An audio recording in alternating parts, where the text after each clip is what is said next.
A blessed morning po sa ating lahat. Muli ay welcome ko po ang bawat isa sa ating Sunday service. Sige po, inaanayahan ko po ang lahat na tumayo. Sige po, at bago po tayo umawit sa ating Panginoon, sama-sama po muna tayong manalangin. Yes, Heavenly Father, the God of all heaven, the God of all earth, we come before you with a humble and grateful heart. We thank you, Father God, for this day na ipinagkaloob niyo sa amin, for we can give you praises and adoration in fellowship. And we pray, Father God, na as we come before you, as we prepare our hearts, patuloy niyo nga pong saliksikin yung aming mga puso. And we pray, Father, na tanggalin niyo po yung kahit ano, Father God, na makakapagpigil sa amin na malaya pong makapagpuri sa inyo. We pray, Father God, na kayo po ang patuloy na maging sentro na aming pagpupuri sa umagang ito. Muli, Panginoon, ibinabalik namin sa iyo ang lahat ng papuri at pasasalamat sa pangalan ni Jesus. Amen and amen. Hallelujah! Hallelujah! Sige po, let us praise and worship the God who is for us, our strong and mighty refuge. Amen?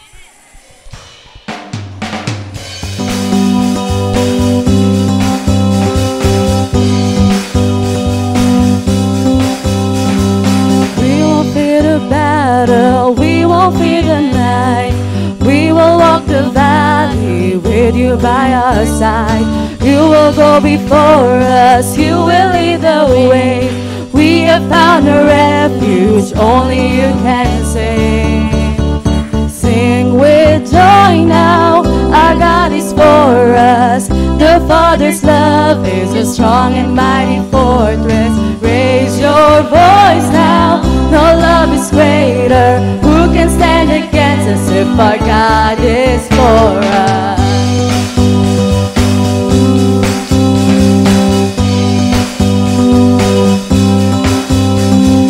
Even when I stumble, even when I fall, even when I turn back, still your love is sure. You will not abandon, you will not forsake. You will cheer me onward with never-ending grace. Sing with joy now, our God is for us. The Father's love is a strong and mighty fortress. Raise your voice now, no love is greater. Who can stand against us if our God is for us? Sing with joy now, our God is for us. The Father's love is a strong and mighty fortress. Raise your voice now, no love is greater. Who can stand against us if our God is for us?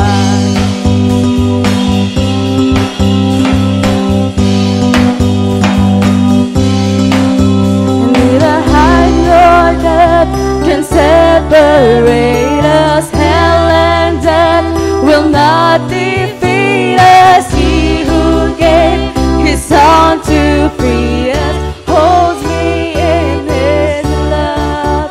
Neither height nor depth can separate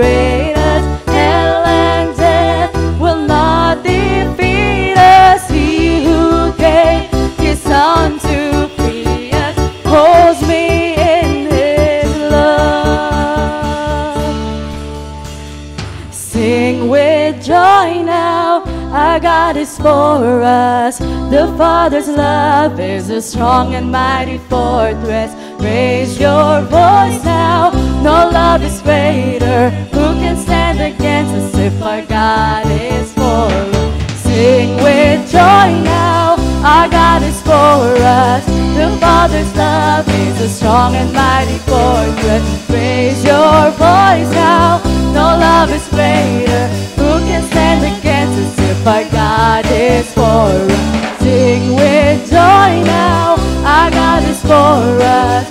The Father's love is a strong and mighty fortress. Raise your voice now, no love is greater. Who can stand against us if our God is for us? Hallelujah! You are the God who is always for us. Hallelujah!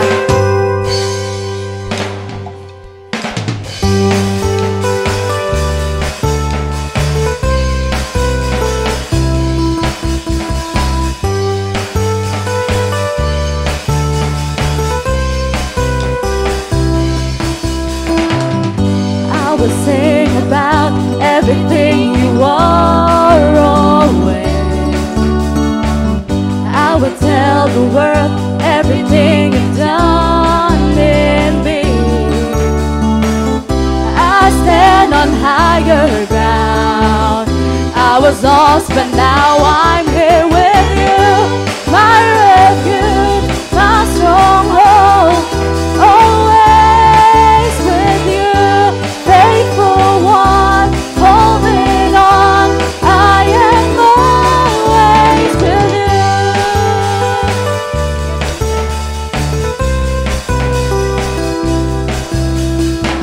The future of the world is within your hands of love. Love reaches me, I am in know of you. Where I stand on higher ground, I was lost, but now I'm here with you. My refuge, my stronghold, always with you. Faithful one, holding on, I am always with you. My refuge, my stronghold, always with you. Faithful one, holding on, I am always with you. Always with you. Always with you. Always with you. I stand on higher ground.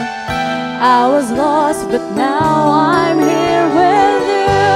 My refuge, my stronghold, always with you.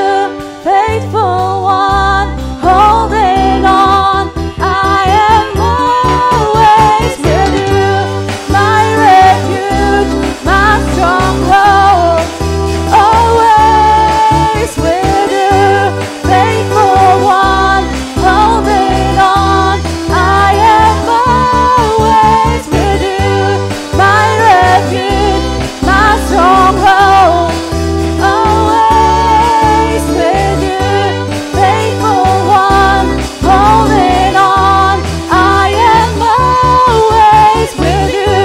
My refuge, my stronghold, always with you. Faithful one, holding on, I am always with you. Always with you. Always with you. Always with you. Hallelujah! Hallelujah! Hallelujah! Hallelujah! Thank you for your promise, O God, that you are always with us, that your presence is always with us, that through every storm, Father God, we can call upon your name. Hallelujah! We can draw near to you. Hallelujah! Hallelujah!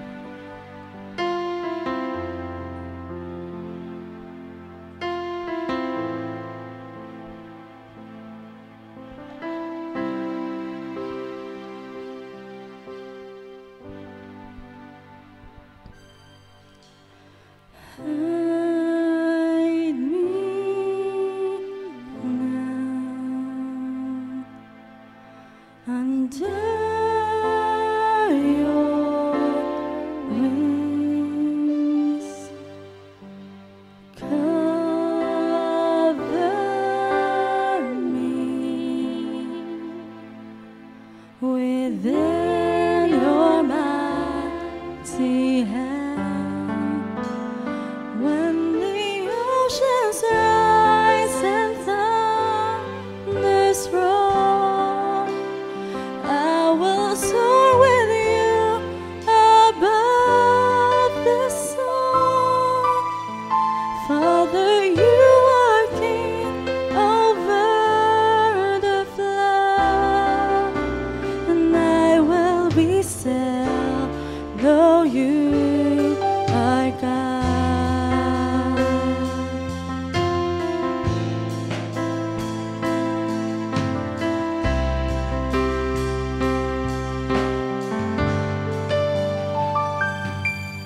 Find rest, my soul, in Christ alone.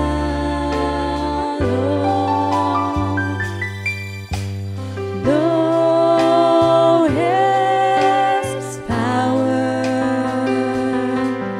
in quietness and trust. When the oceans rise and thunders roar, I will soar with you above the storm. Father, you are king over the flood, and I will be still, know you are God. When the oceans rise and thunders roar, I will soar with you above the storm. Father, you are king over the flood, and I will be still, know you are God.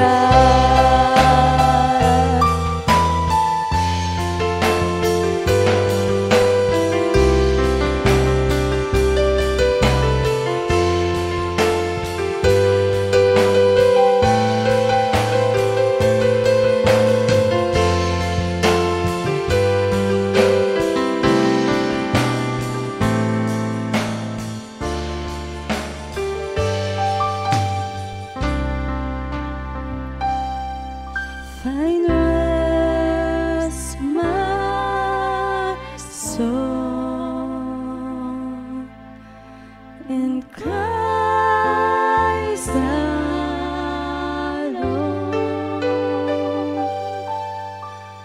Know His power in quietness and trust. When the oceans rise and thunders roar, I will soar with you above the storm. Father, you are king over the flood, and I will be still, know you are God. When the oceans rise and thunders roar, I will soar with you above the storm. Father, you are king over the flood, and I will be still, know you are God. And I will be still, know you are God. And I will be still, know you are God.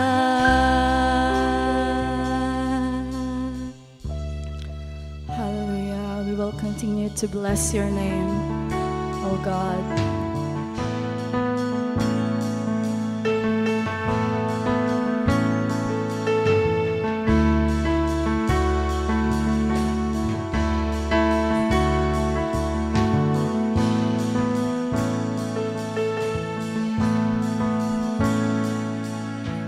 I will bless the Lord forever.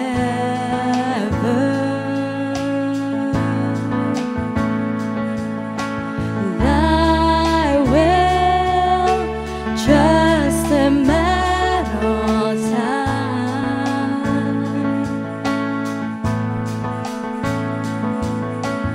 He has delivered me from all fear, and He has set my feet upon a rock,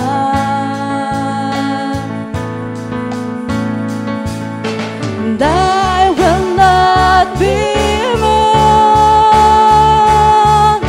and I'll say of the Lord, You are my shield, my strength, my portion, deliverer, my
portion, deliverer, my shelter, strong tower, my very present help. You are my shield, my strength, my portion, deliverer, my shelter, strong tower, my very present help in times of need.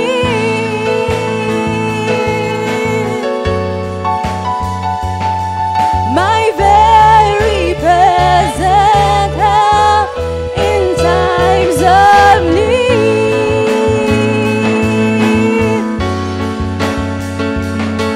My very present help in times of need.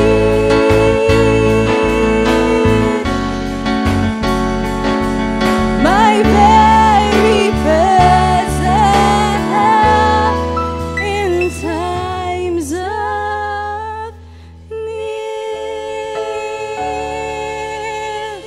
Oh, we worship you, Lord. Hallelujah. You are our strength.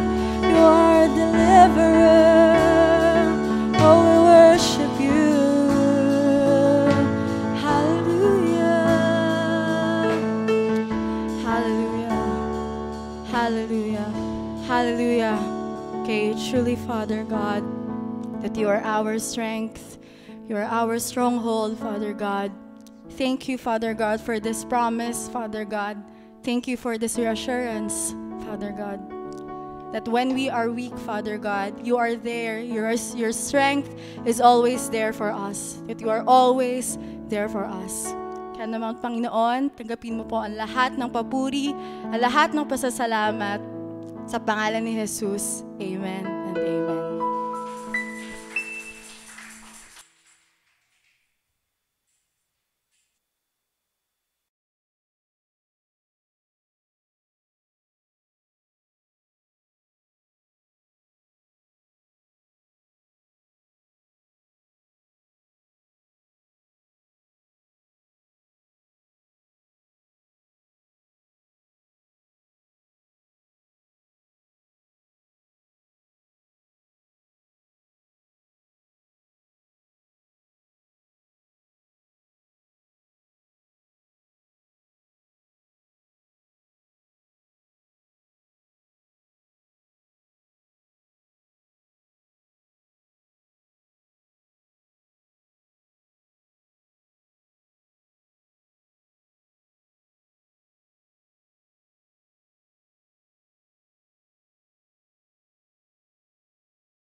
Amen. Hallelujah.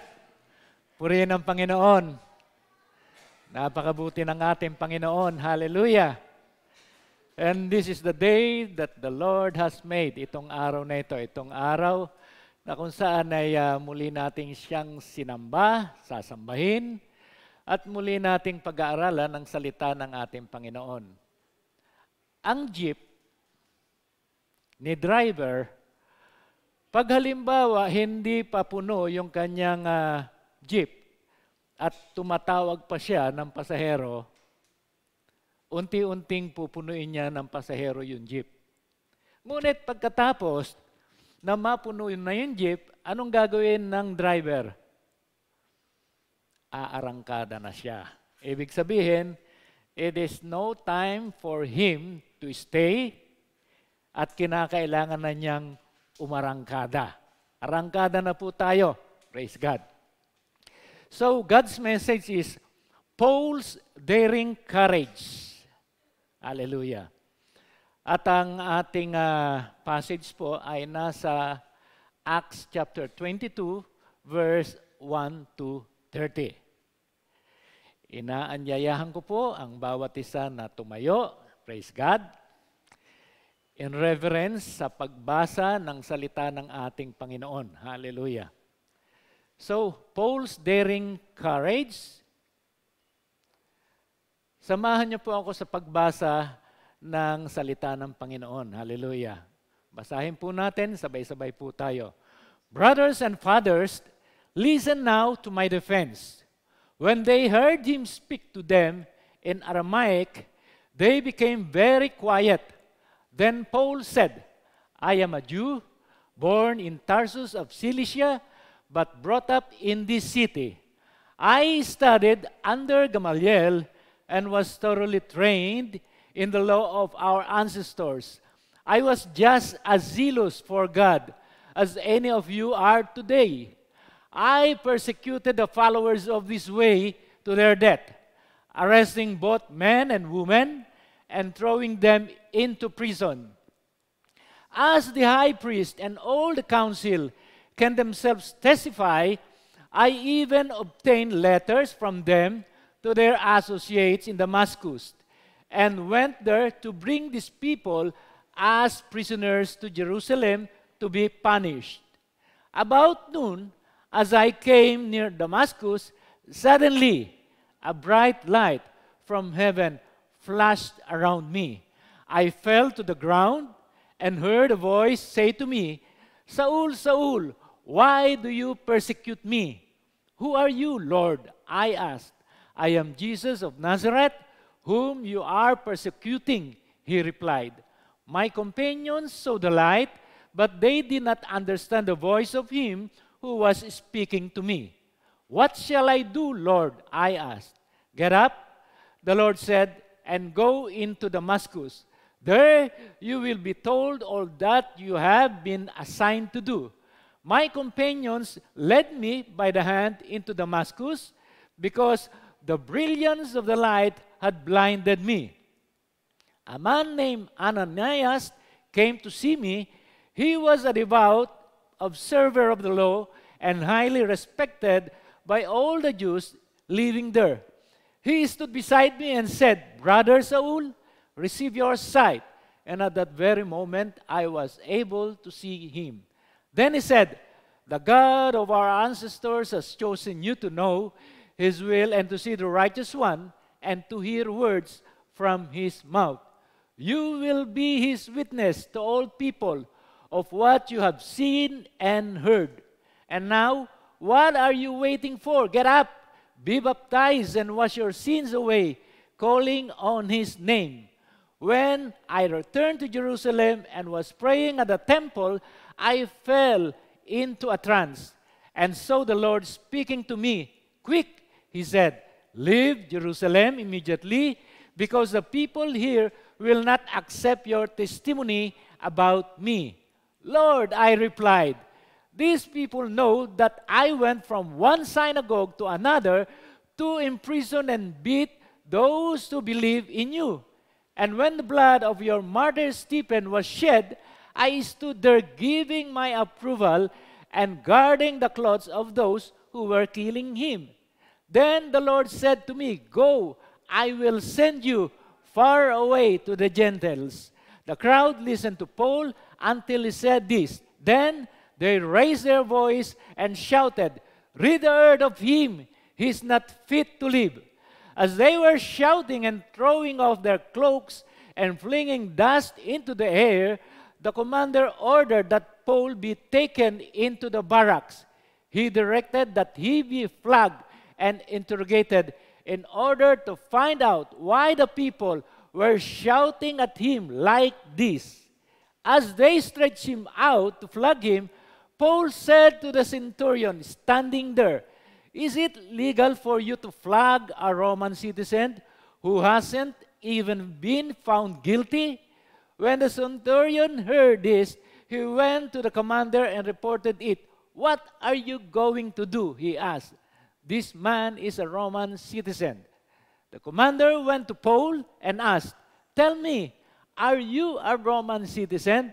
Yes, I am, he answered. Then the commander said, I had to pay a lot of money for my citizenship. Those who were about to interrogate him withdrew immediately. The commander himself was alarmed when he realized that he had put Paul, a Roman citizen, in chains. The commander wanted to find out exactly why Paul was being accused by the Jews. So the next day, he released him and ordered the chief priest and all the members of the Sanhedrin to assemble. Then he brought Paul and had him stand before them. Hallelujah. Manalangin po tayo. Hallelujah. Panginoon Diyos, maraming salamat sa pagpapala mo ng inyong banal na salita. Samahan mo po kami, Panginoon. Bigyan mo kami, Panginoon, ng karunungan sa tulong ng banal na Espiritu, so that we may found out, O Father God, the substance of your word. Lord, bind us with the love that cannot be broken, Panginoon, at patuloy po, Panginoon, na ikaw ang maitaas sa aming kalagitnaan. Truly indeed, you are God. Maraming salamat sa inyo ang lahat ng papuri sa makapangyarihang pangalan ng aming Panginoong Jesucristo. Ang lahat ay magsasabi ng Amen and Amen. Magsiupo na po tayo. Maraming salamat po sa bawat isa. Hallelujah. Hallelujah. So, ang ating passage po ay nasa Acts chapter 22. Isang chapter po ito. At kung titignan po natin itong passage na ito, this is all about the testimony of Apostle Paul. Ito yung testimony ni Apostle Paul doon sa harapan ng crowds, na kung saan ay hindi niya alam kung sino doon ang kakampi niya at kung sino doon ang oppositionist. So, sa testimony ni Apostle Paul, let's be clear na present si Apostle Paul speaking in front of the crowds very clearly. Sasalita po siya ng malinaw. At sa testimony na tinatawag, kinakailangan po ay present ka. Hindi po pwedeng mag-testimony ng tape lamang ang nandoon at nagsasalita. So, you must be present, you must speak clearly, and you must be responsible doon sa mga sinasabi mo because you are accountable doon sa sinasabi mo. And then, ang pinakamahalaga, you are telling the truth. Ikaw ay nagsasabi ng buong katotohanan. Ayon, dahil ang ating passage na ang ating mensahe ng Panginoon ay Paul's daring courage. Ano ba ang daring? Daring, a challenge to do something dangerous, to undertake things that involve risk or danger. Delikado pala to. Daring. Sapagkat ito ay ang pagkakataon na kung saan maaring in danger ang buhay mo. Mayroong risk, mayroong danger. That's why Paul's daring courage. At kung titignan po natin na dito sa ating passage, titignan po natin kung ano ang mga pointers na ipinakita at inihayag ni Apostle Paul against doon sa mga oppositionist. At alam niya, during that time, ang kanyang mga kaharap, majority doon ay mga oppositionist. Those are the Jews, yun ang mga kandado, sarado na Judaist, na may religion na Judaism. Okay. Tingnan po natin yung kanyang ipinakita sa umpisa. A dignified respect for opposition. Hindi natin kinakailangan humarap sa mga oppositionist nang meron tayong arroganteng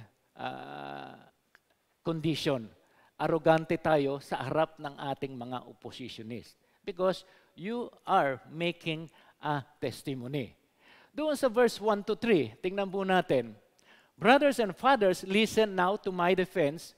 When they heard him speak to him in Aramaic, they became very quiet. Then Paul said, I am a Jew, born in Tarsus of Cilicia, but brought up in the city. I studied under Gamaliel and was thoroughly trained in the law of our ancestors. I was just as zealous for God as any of you are today. So, dito, tingnan po natin na si Apostle Paul ay nagsasalita doon sa crowd. And he speak the language of Aramaic or Hebrew. Nung nagsalita siya nyon, everybody was quiet. Bakit sila quiet? Kasi naiintindihan nila yung dialect na ginagamit ni Apostle Paul.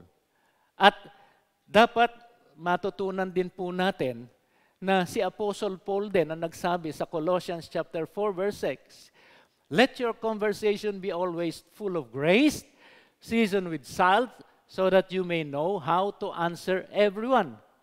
Kinakailangan po na sa lahat ng pagkakataon, kinakailangan po, pag nagsalita po tayo, sabi ni Apostle Paul, it must always be full of grace, seasoned with salt. Ibig sabihin, mayroong kabuluhan ang ating mga sinasabi.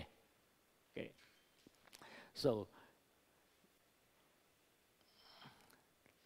at dito sa umpisa pa lang ng pagsasalita ni Apostle Paul, makikita po natin na nag-submit si Apostle Paul ng kanyang curriculum vitae.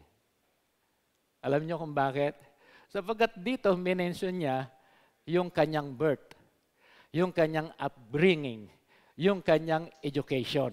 Natural yon, pag magsasalita ka, magte-testify ka, pakilala mo yung sarili mo. Sino ba itong nagsasalita na ito?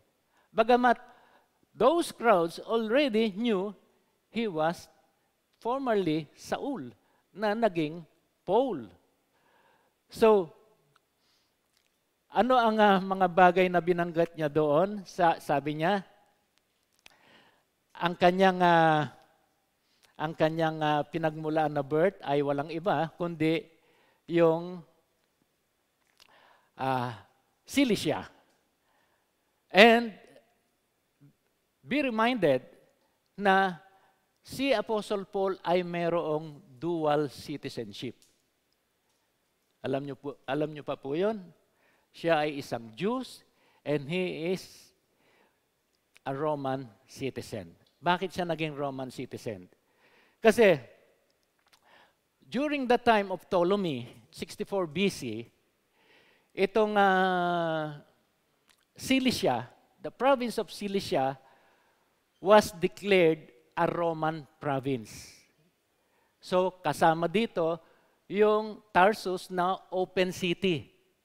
Kung kaya't nung ipinangalak siya sa Tarsus, he acquired the Roman citizen by birth. So, si Apostle Paul ay isang Jew and also a Roman citizen. Kung kaya't merong lakas ng loob si Apostle Paul na magsalita. At siya ay educated sa pamamagitan ni Gamaliel, one of the leading rabbis of the age. At kung alam niyo po na si Paul identified himself as trained rabbi and he is a man schooled in law in rabbinic interpretation of the law. So, ibig sabihin, bihasa si Apostle Paul sa rabbinic laws. At kung hindi natin nalalaman na si Gamaliel ay estudyante ng isang kilalang teacher o law din na walang iba kundi si Hillel.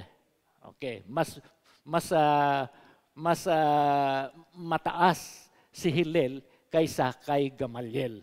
So, binanggat niya dito, the law of ancestors or law of our fathers, sabi doon sa King James. Ito yung binanggit niya na written law and the oral tradition. Binanggit niya ito sapagkat gusto niyang sariwain yung kanyang pride during those time nung siya ay isang Pariseo pa. Tandaan natin, si Apostle Paul previously ay isang Pariseo. So, be it known na si Apostle Paul ay isang Jews at siya rin ay isang Roman citizen. So, dito sa atin, presently, nangyayari din yan na pwedeng magkaroon ng dual citizenship. Okay. Sapagkat, alam niyo po yung bansang Hawaii, yung kamakailan lang na nasa balita. Okay. Ang Hawaii po, previously, hindi naman yan republic. Ang Hawaii previously ay isang kingdom. Ngunit, yun, Hawaii, ginawang territory ng mga Amerikano. At maraming Amerikano doon. Mayroong mga petitions doon sa mga tao, themselves, doon sa mga Hawaiians, na yung Hawaii ay gawing state ng Amerika. So nagkaroon ng referendum, at pagkatapos ng nagkaroon ng referendum, then Hawaii became the 50th state of United States. So ang mga tao doon, instead na sila ay Hawaiian, ganun din ang US citizens din sila. So, mayroong mga pagkakataon na pwedeng mangyari yung gayon. So, dito sa ating passage na ito, pinakita dito ni Apostle Paul yung kanyang dignified respect doon sa mga opposition. Sa umpisa pa lang ng kanyang pagsasalita at sa kanyang testimony. At hindi siya nahiya na sabihin kung ano ang kanyang pinanggalingan. Sapagkat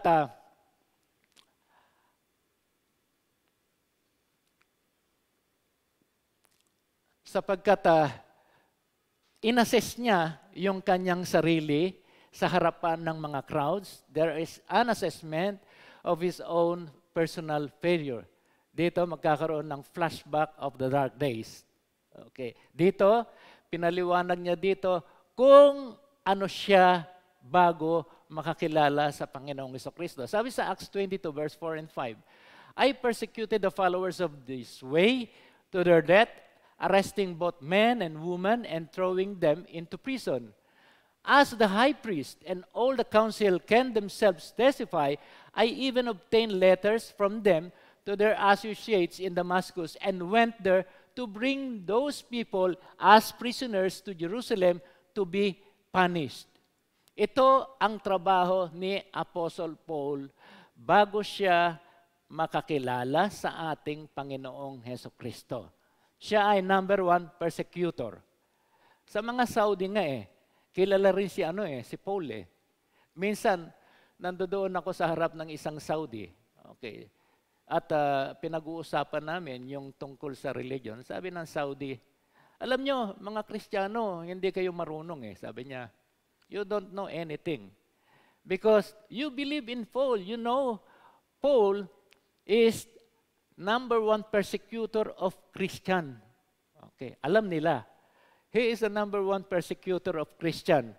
At si Paul nga, ay talagang gumawa ba siya ng mga letter para doon sa mga nakatataas sa kanya, doon sa council, para bigyan siya ng authority na huliin at ikulong ang mga babae at lalaki na Kristiyano. Sabi niya dito, I even obtained letters them to their associates in Damascus and went there to bring these people as priests. Actually, ang purpose ni Apostle Paul sa pagpunta doon sa Damascus ay para i-monitor at para tignan yung mga Kristiyano na pwede niyang ipakulong at pwede niyang ipapatay. So, mabigat. Ngunit dito sa kanyang testimony nito, hindi nahiya si Apostle Paul na sabihin ito doon sa harap ng crowds. Doon sa harap ng crowds, sinabi niya yung mga bagay na ito. Alam niyo po, bilang isang Kristiyano, mayroon dapat po tayong isang prinsipyo na dapat tinatayuan. Ang prinsipyo na kung saan ang salita ng Panginoon ang dapat nating pagkatiwalaan. Walang iba kundi yung Bible. Ito yung dapat nating tinatayuan. And as Christian, na tayo ay naniniwala, nananampalataya sa ating Panginoong Jesucristo, kinakailangan po natin na maging katulad ni Paul during that time na siya ay Saul.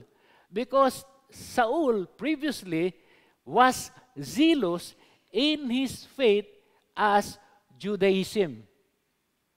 So, we as Christians can also be zealous doon sa pananampalataya natin sa ating Panginoong Jesucristo, doon sa ating pananampalataya na tayo'y nagtitiwala doon sa sinasabi nating Bible, sa Scriptures.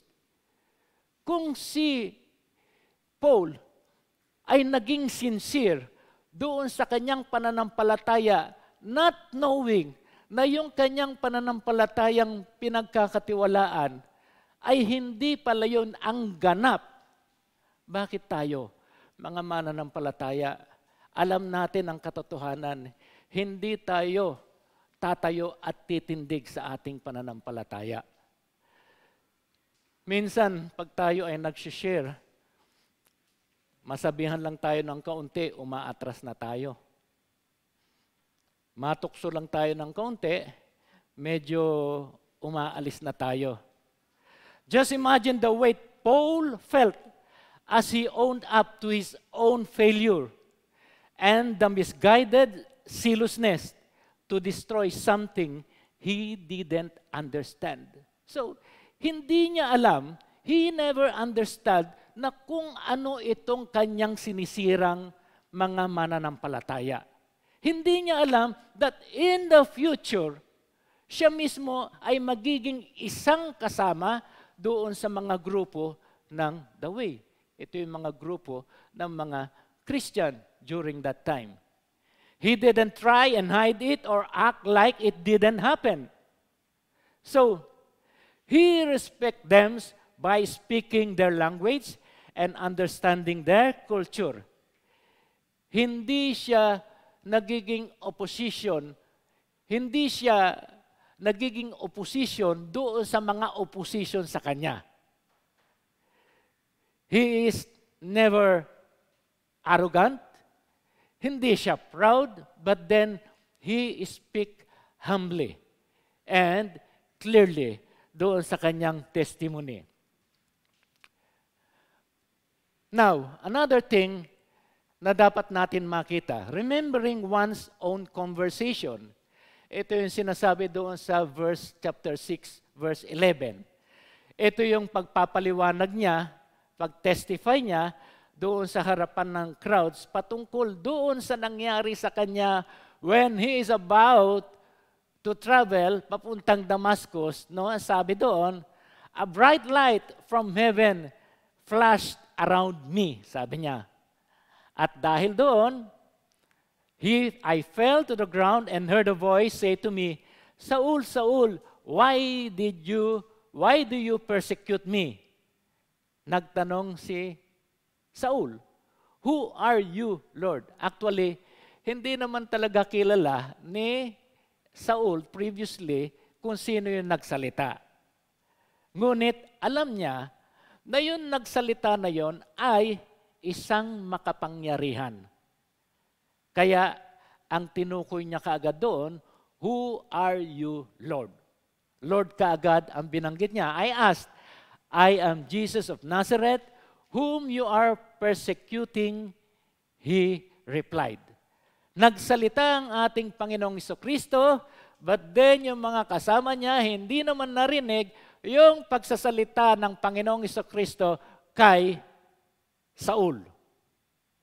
So, what shall I do, Lord? Ang sabi niya, get up, the Lord said, and go into Damascus. Ito ang sabi niya.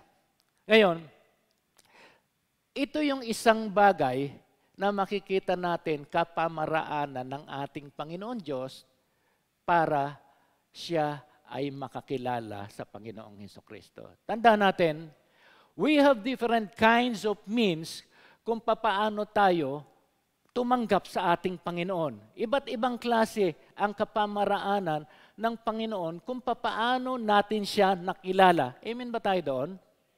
Ako may nasharean ako sa Saudi. Pinaliwanag ko lang yung evils of idolatry. Alam nyo, nung pinaliwanag ko yung evils of idolatry, naniwala kaagad siya at tumanggap siya kaagad sa ating Panginoong Jesus. So sa atin, we have a different kinds of means kung paano tayo tumanggap sa ating Panginoon. But it is how we submit ourselves to God and realize the depth of burden we have in terms of lawlessness and disobedience to God. So, though we are not as violent, tandaan natin tayo, bago tayo makakilala sa ating Panginoon, hindi naman tayo violenting tao. Wala pa naman dito nakakapatay ng tao. Nung tayo ay ma-born again, meron na ba dito? Wala pa naman. So, ang mga nagagawa nating kasalanan, it is a burden. Ito yung bigatin sa atin. Na kung saan, after we find ourselves na tayo ay tinawag ng ating Panginoong Hesus, nakita natin yung bigat ng ating kasalanan. Tulad halimbawa ni Apostle Paul, na naranasan niya at nakita niya yung bigat ng kanyang ginawa bago siya makakilala sa ating Panginoong Hesukristo. So, there is a need for every one of us before receiving the Lord Jesus Christ at tayo po ay nagkaroon ng personal na relasyon sa Kanya, ay dumulog sa Kanya at humingi ng kapatawaran. Hinding-hindi po tayo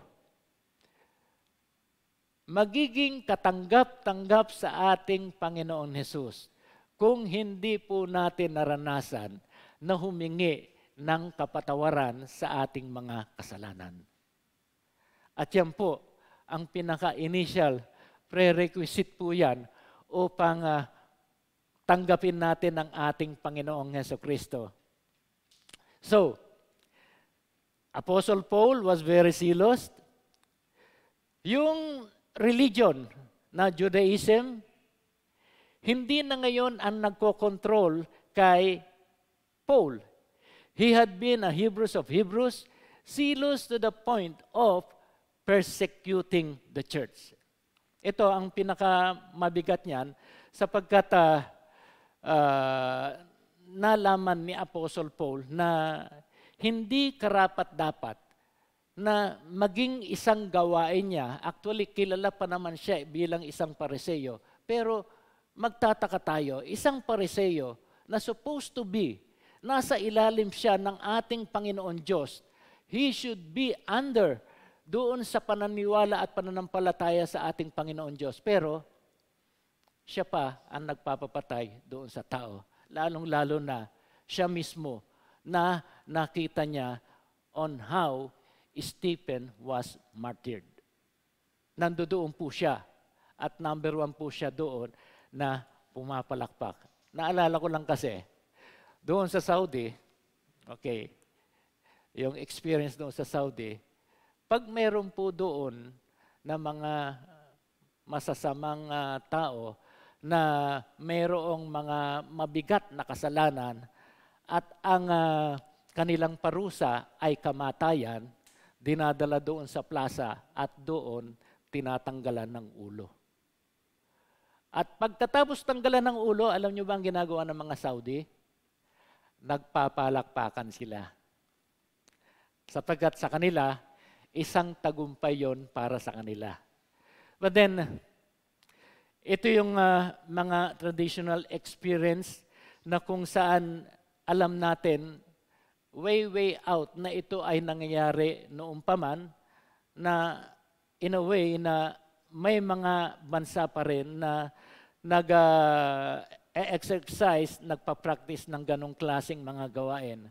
When Paul encountered Jesus, he knew that he was dealing with someone infinitely greater, more pure, more holy, and more intense than himself or his cause. So alam niya kung sino yon kanyang nakausap, at alam niya na ito ay ang ating Panginoong Jesucristo, sapagkat ang Panginoong Jesucristo naman mismo ang nagpakilala sa kanyang sarili. When Paul began to understand that the Messiah, God's anointed one, was speaking to him, he fully submitted himself and said, "Lord, what shall I do?" Nung ang Panginoong Jesucristo ay nagsalita sa kanya, ang unang tanong niya, sabi niya, "What shall I do?" Tayo po, nung tayo po ay naging Kristiyano, tinanong ba po natin kung ano ang pwede nating gawin sa ating Panginoon Diyos? Panginoon, ano po ang pwede kong gawin para sa iyo? Natanong ba po natin yon? O ang tinatanong natin, Panginoon, ano ba ang mga bagay na pwede mong ibigay sa akin? Ganun ba yon? So, this is one thing na dapat po nating alalahanin, doon tayo po ay naging mananampalataya. Panginoon, ano po ang pwede kong gawin para sa iyo? Supposed to be, marami po tayo dapat pwedeng gawin para maging servant ng ating Panginoon Diyos. Tandaan natin, God has been pouring out blessing on us. Pinagpapala niya po tayo. In return, ano ang pwede nating ibalik sa ating Panginoon Diyos? Tingnan po natin kung ano po ang dapat natin ma-contribute sa ating Panginoon Diyos. So, sinasabi natin, this is really remembering one's own conversion ni Paul. So, he totally surrendered, he totally submitted sa ating Panginoon Diyos. Now, things that we should know, the unidentifiable life changes because of Christ. So, merong pagbabago. At ang isang tao na ginamit dito ay walang iba kundi si Ananias. Nung pinakilala ni Apostle Paul si Ananias, sabi niya dito, he was a devout observer of the law and highly respected by all the Jews living there. So, sinabi niya, devout observer of the law and highly respected. Ngunit, ito si Ananias ay Christian na.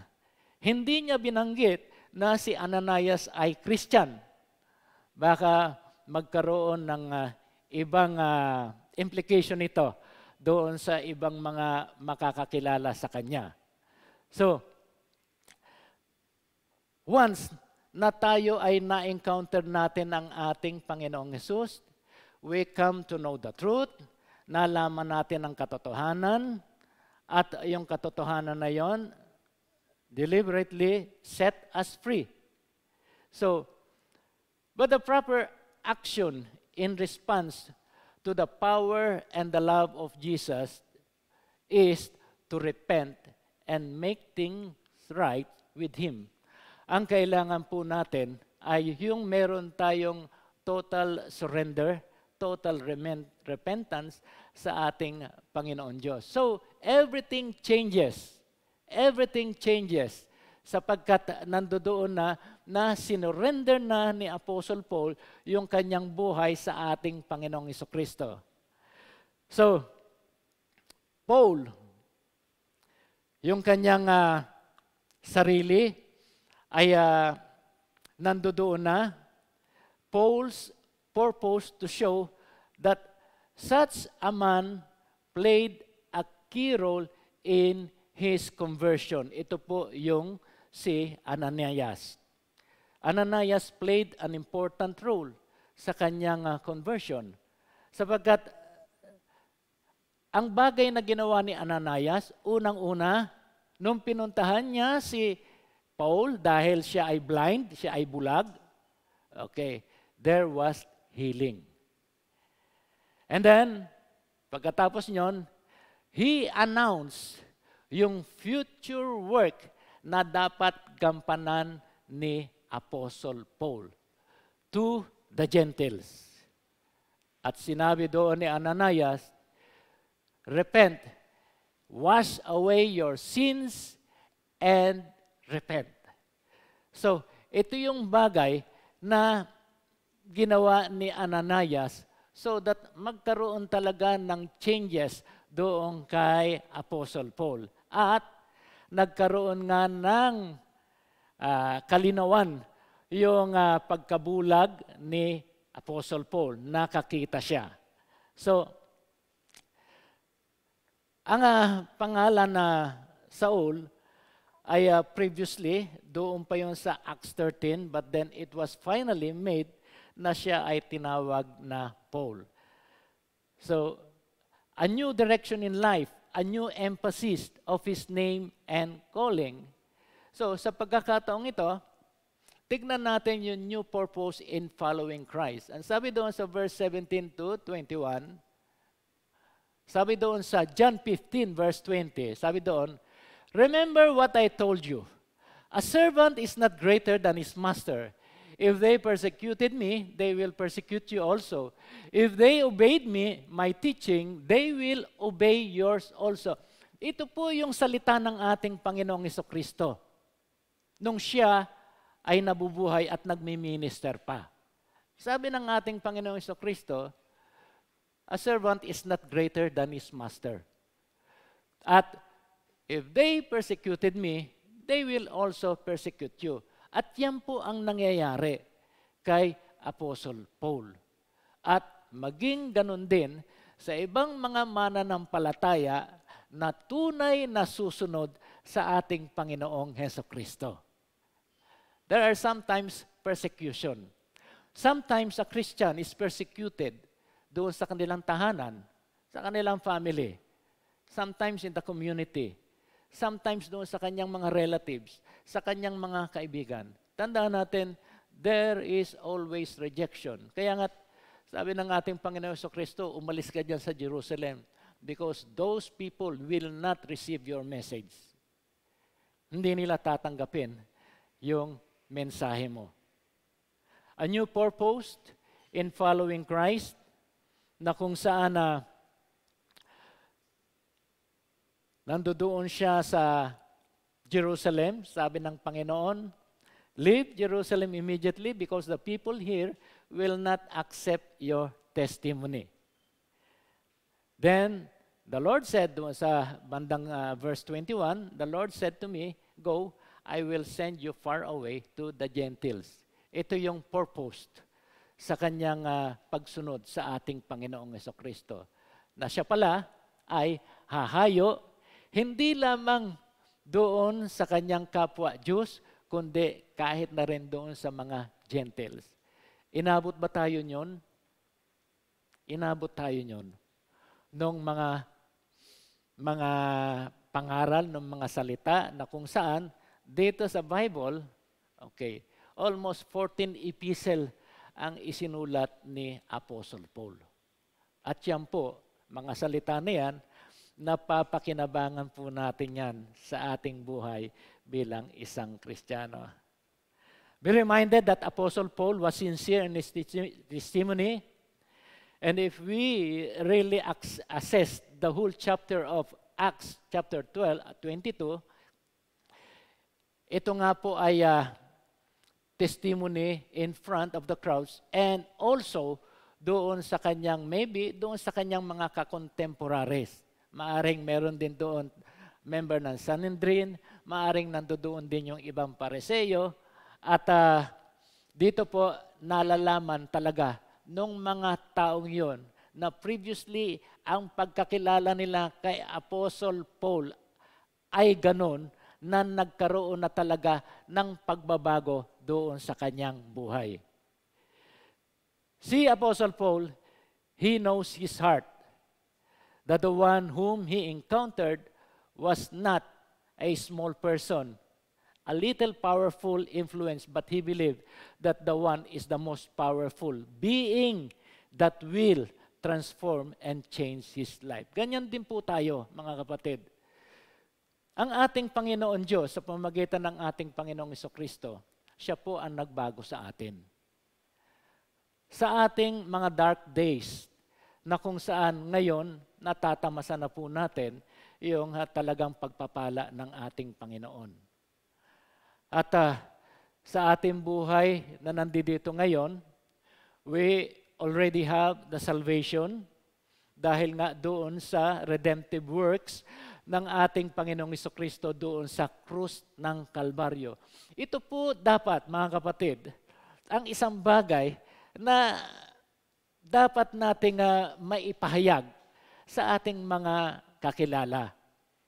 Maaring tayo po ay sinasabi natin, mayroon kaming church namin, ganito, bagong modified, bagong church namin, bagong pintura. Okay. Hindi po yung church natin ang ating sinishare, mga kapatid.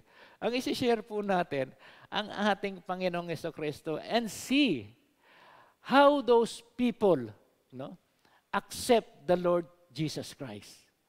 Tingnan po natin, how powerful is God's Word, na ang salita ng ating Panginoon Diyos ay talagang titimo sa buhay ng tao.